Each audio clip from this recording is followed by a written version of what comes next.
Okay, I've discussed this several times, this principle of Shu Hadi over the years, but every time that we see it, we should look for new things to learn from. So this is an old Japanese principle that's in martial arts. However, the Shu Hadi principle you can use for any part of your life. And it basically is explaining to us the psychological stages of learning, things that we'll encounter. So the first stage of learning is called the Shu Stage, which is, in my opinion, the omote teaching. It's what you see in the outside. It's the hard stuff. It's the stuff where you're a beginner and you start a new endeavor in your life. It means to preserve or to copy something, is the Shu Principle.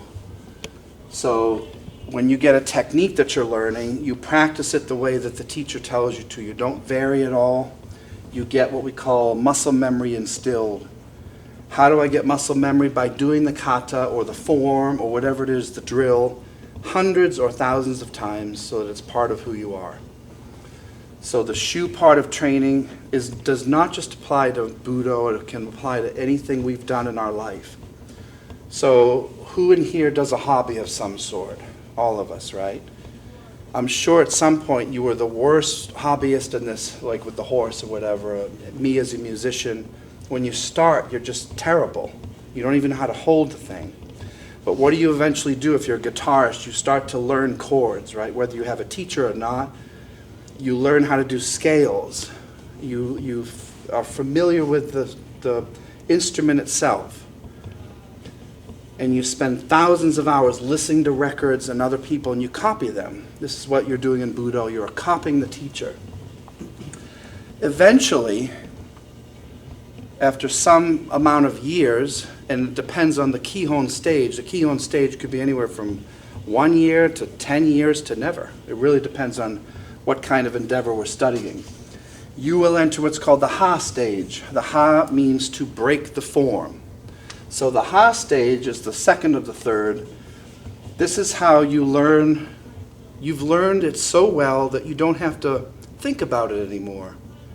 And you can vary. You can do henka of the technique. You can do the technique with this piece, but with a piece of another kata. If the guy, instead of throwing a punch, throws a kick, you know exactly how to move because you've put it Shu, you have copied and preserved it so much, it's now who you are.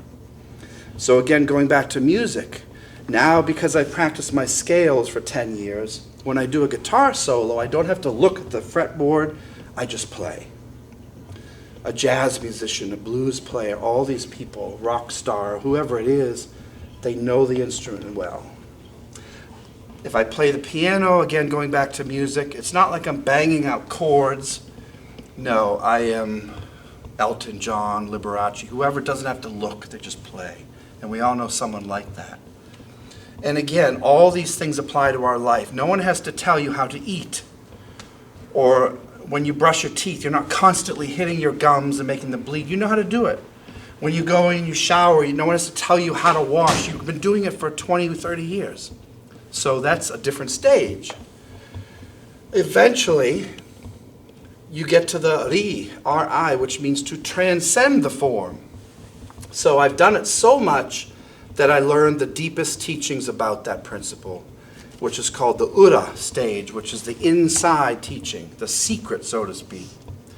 Now the problem is everyone out there and his brother wants to go straight to stage 3 and skip stage 1 and 2 because we want it now, like Veruca, I want it now. I want it tomorrow, I want it yesterday.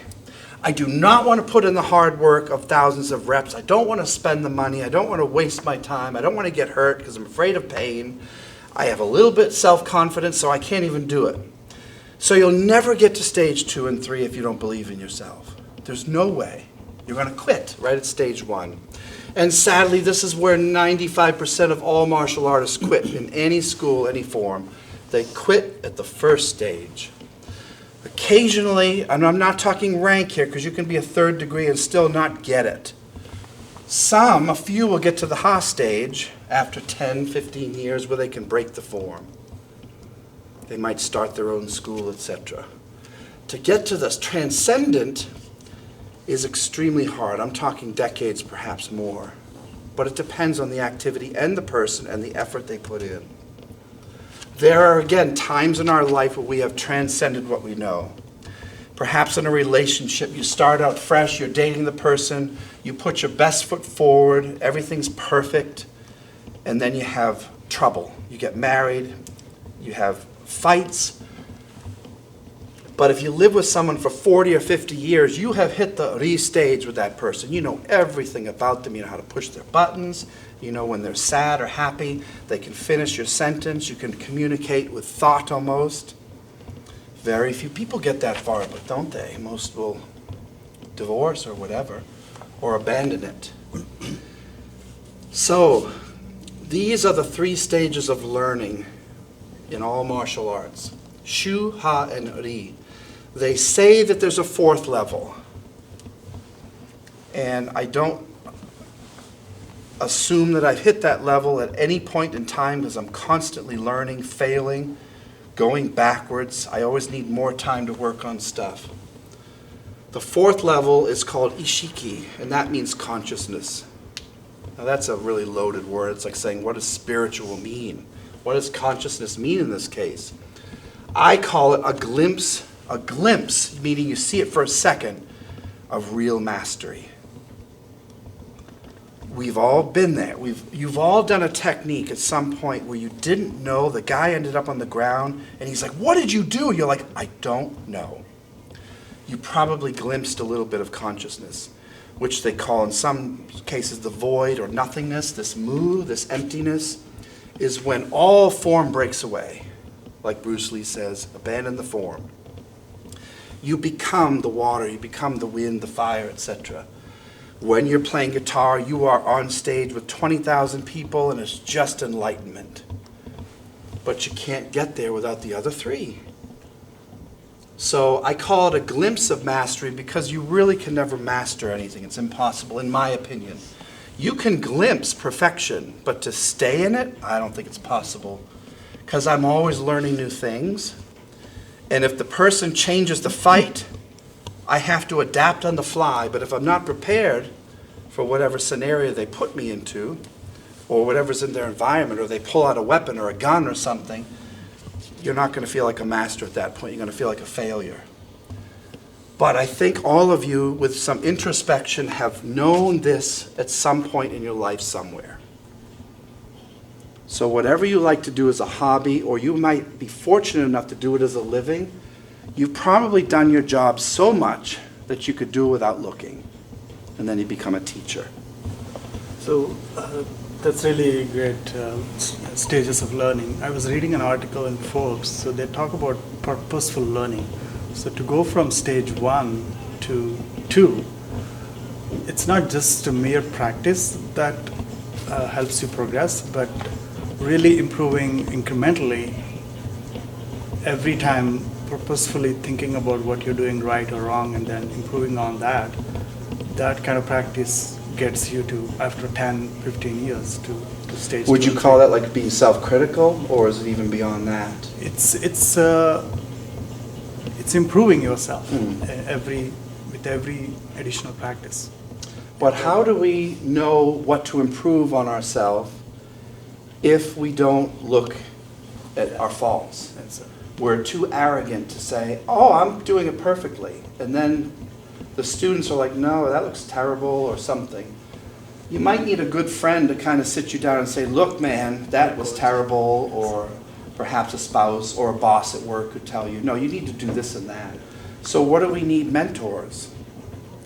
That's why we need teachers. The teachers need teachers. I have teachers from all over the world that inspire me. The inspiration doesn't always come from me, but it comes from them, watching them. I want to be like her or him. How do I get there? And then what do? I turn the mirror on myself and say, oh, I need to fix this and that, because they don't do that. Now, again, talking about Omoti and Ura, they may present themselves as perfect, but no picture on that wall of my mentors, not one of those gentlemen is a perfect person. They all have massive faults as I do. So we have to see ourselves as fallible, but trying better. So the fact that we come in to train, you are breaking the norm, which is to fall into laziness. It's just the truth, right? To fall into entropy, to not want to improve ourselves is the easiest things a human being can do. It is hard to get in your car when it's 20 degrees out and drive to the dojo and train. But you are interested, clearly passionate, and inspired by someone to get to the next stages. But I can't get you there. You have to get there yourself. Because I'm still working, and I'm often in the first stage of everything. Occasionally I'll glimpse some really cool stuff, but it's very rare. But will I ever be a master? There's no such thing. And if a teacher tells you he's a master, please leave that school and run, because they're arrogant and they don't understand that you cannot master anything. You can be really good at something, but to claim you are a master, you instantly shut yourself off from new insight and learning. Are you a master of the horse? Of course not. Master of anything? No. Are you a master of Fortnite or a video game? No. You're always learning new things. Or the developer throws in new scenarios, right? So this Shu Hari, let's learn this tonight in this kata called Kuno kata. It's a very difficult movement, but it's going to teach us how to break the form, okay? Yes, sir. Any other questions? Because that was a good one. All right, let's get training. Thank you.